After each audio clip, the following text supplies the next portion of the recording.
second day na nandito kami sa Pampanga. Kaya talaga kami nandito is para tulungan si Shana kunin yung mga natitira niyang gamit para mailipat sa condo niya, which is yung binabalik-balikan namin ng mga nakaraang vlog. So ayun, kinukuha namin yung mga natitira niyang gamit para mailipat doon.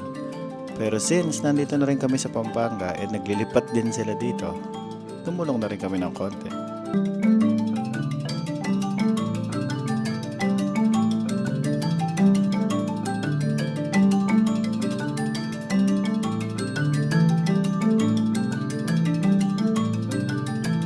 Nahatid na namin si Shana, pero kasama naman siya ulit. Nailapag na namin yung mga gamit ni Shana. Ngayon yung mga gamit ni Shana. Diyos.